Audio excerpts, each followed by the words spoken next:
Maniac Magee, Chapter 12. When they walked in, Amanda's mother was busy with her usual tools, a yellow plastic bucket and a sponge. She was scrubbing purple crayon off the TV screen. "Mom," said Amanda, "this is Jeffrey." She whispered, "What's your last name?" He whispered, "Magee." She said, "Magee." Mrs. Beale held up a hand, said, "Hold it," and went on scrubbing. When she finally finished, she straightened up, turned, and said, "Now what?" "Mom, this is Jeffrey Magee. You know." Amanda was hardly finished when Maniac zipped across the room and stuck out his hand. "Nice to meet you, Mrs. Beale." "Mrs. Beale?" They shook hands. Mrs. Beale smiled. "So you're the book boy." She started nodding. Amanda came home one day. "Mom, there's a boy I loaned one of my books out to." "Loaned a book? You?" "Mom, he practically made me. He really likes books. I met him on—" "Mom," Amanda screeched, "I never said all that." Mrs. Beale nodded solemnly. "No, of course you didn't," and gave Maniac a huge wink, which made Amanda screech louder, until something crashed in the kitchen. Mrs. Beale ran. Amanda and Maniac ran. The scene in the kitchen stopped them cold. One little girl, eyes wide, standing on a countertop. One little boy, eyes wide, standing just below her on a chair.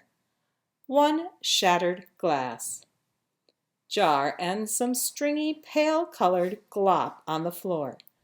One growing cloud of sauerkraut fumes. The girl was Hester, age 4. The boy was Lester, age 3. In less than 5 minutes, when Mrs. Beale and Amanda cleaned up the floor, Hester and Lester and their dog Bow Wow were in the backyard wrestling and tickling and jumping and just generally going wild with their new buddy and victim, Maniac Magee. Maniac was still there when Mr. Beale came home from his Saturday shift at the tire factory. He was there for dinner. When Hester and Lester pushed their chairs alongside his, he was there to help Amanda mend her torn book. He was there watching TV afterward, with Hester riding one knee, Lester the other. He was there when Hester and Lester came screaming down the stairs with a book, Amanda screaming even louder after them, the kids shoving the book and themselves onto Maniac's lap. Amanda finally calming down because they didn't want to crayon the book. They only wanted Maniac to read. And so he read Lyle, Lyle, Crocodile to Hester and Lester. And even though they pretended not to listen, to Amanda and Mr. and Mrs. Beale. And he was there when Hester and Lester were herded upstairs to bed. And Mrs. Beale said, "Don't you think it's about time you're heading home, Jeffrey? Your parents will be wondering." So Maniac, wanting to say something but not knowing how, got into the car for Mr. Beale to drive him home. And then he made his mistake. He waited for only 2 or 3 blocks to go by before saying to Mr. Beale, "This is it." Mr. Beale stopped, but he didn't let Maniac out of the car. He looked at him funny. Mr. Beale knew what his passenger apparently didn't. East End was East End, and West End was West End, and the house this white lad was pointing to was filled with black people, just like every other house on up to Hector Street. Mr. Beale pointed this out to Maniac.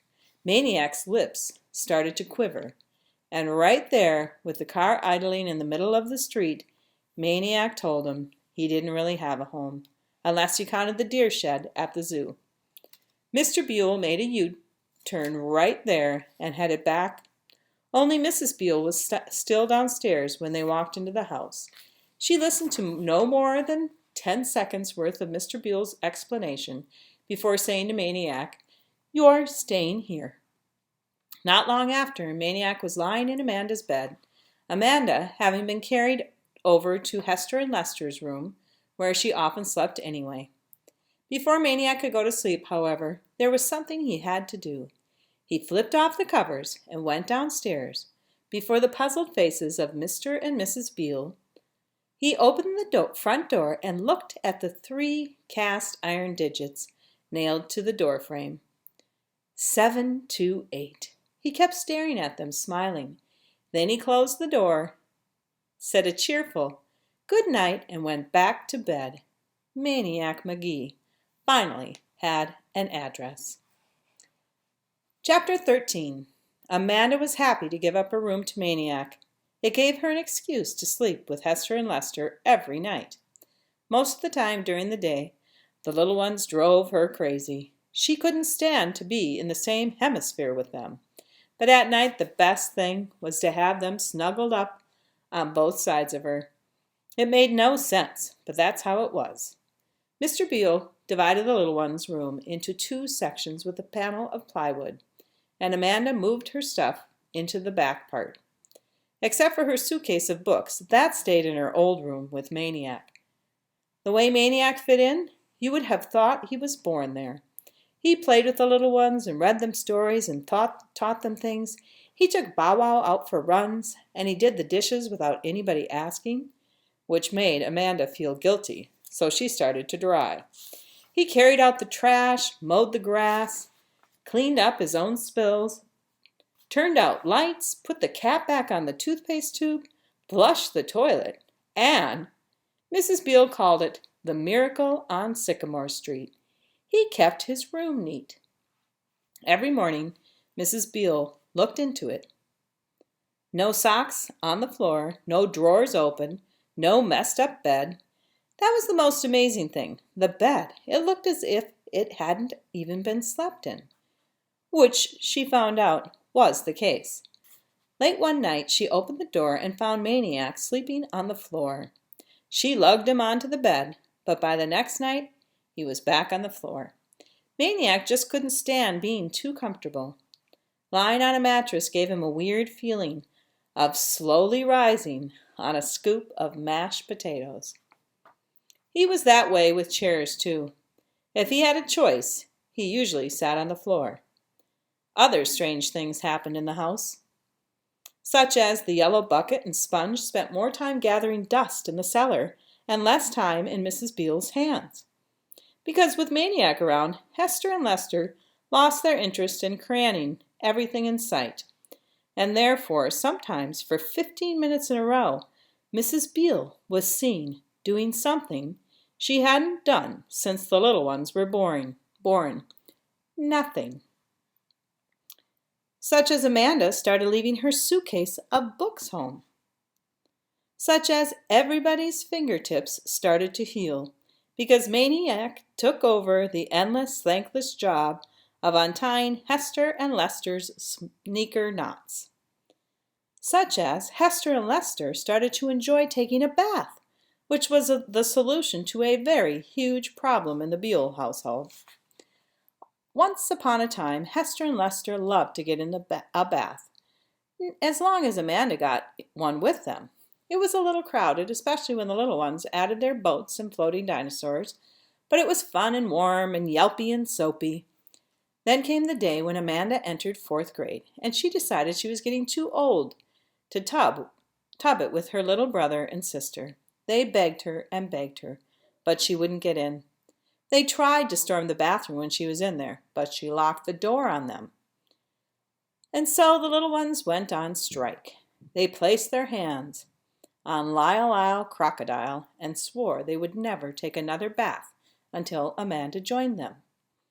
And even though they couldn't stop their much larger mother from lifting them up and plunking them into the water, they could refuse to touch the soap or washcloth. They could make her do it, and they could sit there all stiff, with their little chins down in their chests and their arms folded tightly and their legs clamped together. And if their mother wanted to wash their armpits, she would have to get a crowbar and pry their arms up, because they sure as heck were not going to move. That's the way it was for a long time, until Maniac arrived. On that first Sunday, as soon as the little ones found out that their new pal had slept over, they mobbed him. "Jeffrey, Jeffrey, Get a bath with us, will ya? Maniac replied, Sure, okay, not thinking much about it. After all, it was still before breakfast. But the little ones never let up, and at exactly 9:15 a.m., the three of them got into the tub. By the time they got out, it was too late to go to church and almost lunchtime. From then on, the baths usually took place at night. Sometimes Mrs. Beale, would poke her head in and stare. One little black girl, one little black boy, one medium white boy. And she would smile and wag her head and sigh. Never saw such a tub. The time she heard Hester and Lester yelling for help, though, she was downstairs. She came running. What's the matter? The little ones pointed. Look! She looked. Maniac was covered with blotches, round red blotches, all shiny from the bath water. They looked something like little pepperonis. They took him to the doctor. The doctor took a look and said it wasn't chicken pox, and it wasn't measles. He said it might be an allergy. He asked what the boy had had for dinner. Mrs. Beale answered, Pizza. Well, the doctor chuckled. Can't be that. Can you imagine a youngster getting sick on pizza? Everybody laughed. Besides, said the doctor, this would have shown up on him since he was little, most likely, every time he came near a pizza. He turned to Maniac, still chuckling. You have eaten pizza before, haven't you? Maniac got a funny expression on his face. He looked around. Everybody was staring at him.